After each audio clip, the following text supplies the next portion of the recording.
Well, folks, I noticed on the news, I had Good Morning America or something on this morning, trying to wake up, and they're talking about all this cancel culture and all these products like Aunt Jemima becoming Pearl Milling and Uncle Ben's becoming Ben's and on, you know. Easy Chef. Now, today. It's Easy Chef. Well, I can tell you one thing. I have not and will not purchase any Pearl Milling products. You want to cancel yourself, then you're canceled. That's fine. I won't buy your products anymore. And I don't really care. You can have the best product in the world, but if you go through, canceling yourself out, then you canceled yourself out. Too bad for you. Cowered down to these a-holes that want to go in and destroy America. Then you destroyed your own company. That's just plain ignorance, if you ask me. But hey, no one's asking me, so that's just my opinion. And the one that really hurts though is Uncle Ben's. Like I do not understand why in the world uncle is offensive. I have several uncles, and some of my uncles are offensive, but the word uncle is not offensive. Now, that one kind of hurts because they do have a absolutely fantastic product. So that one kind of stings a little. But I switched brands. I did buy one package of Ben's rice for a spoof video calling it Nephew Ben's. But other than that, I'm not buying more Uncle Ben's products either. You want to cancel yourself, then you cancel yourself. Why in the world you listen to these crazy liberals that want to go in and change everything, and for what reason? There's no reason to change Uncle Ben's. But you listen to them, and now you canceled yourself out of people like me buying your products.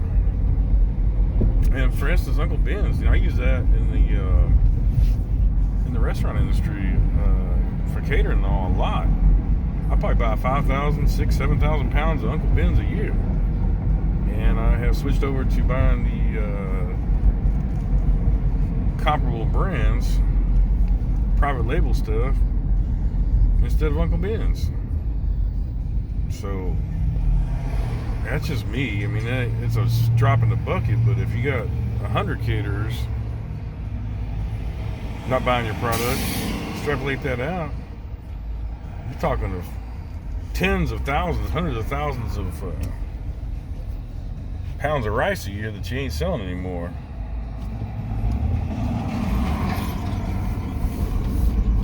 And they're talking about how these companies are hurting now because their sales are way down. Imagine that.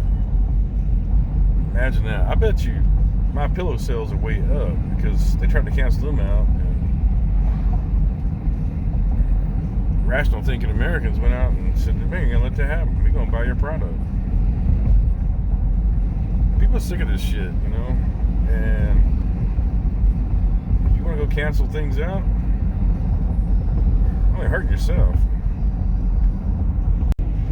The funny thing about it too, I find the irony in it all, I guess you'd say, is what really happened there is you removed your black or African American figures from the packaging. So who's really behind all this, Isn't that exactly what you're going against?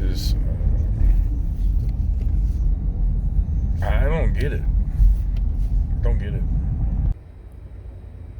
So I'm back at the kitchen here, and the deal we made with that man was to clean that place up and get all of his back stock.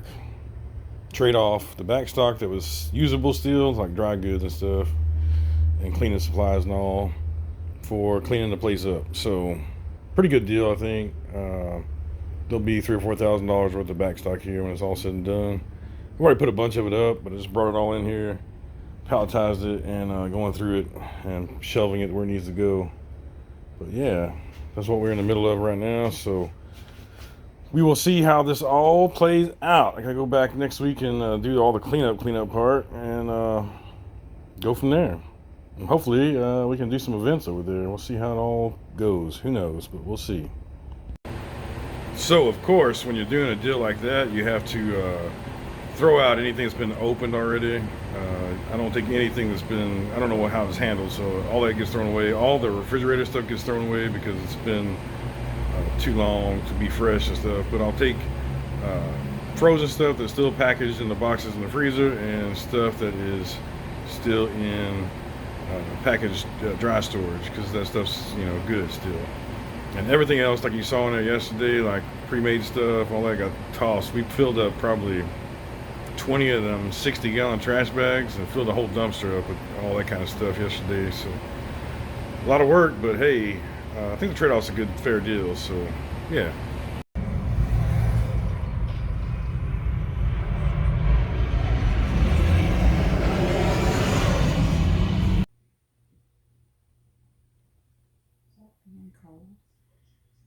That fan is awesome, Mrs. Shiv.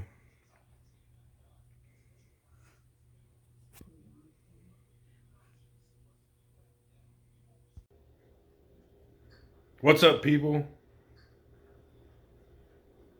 Yeah, I am in Louisiana. And, yeah, it's late as hell. And I'm heating up some soup back here. Anyway, we're going to explore this place tomorrow. I think you guys are going to dig it. So stay tuned for some Insane on the Road for real tomorrow. Thanks for joining us. We'll see you guys tomorrow.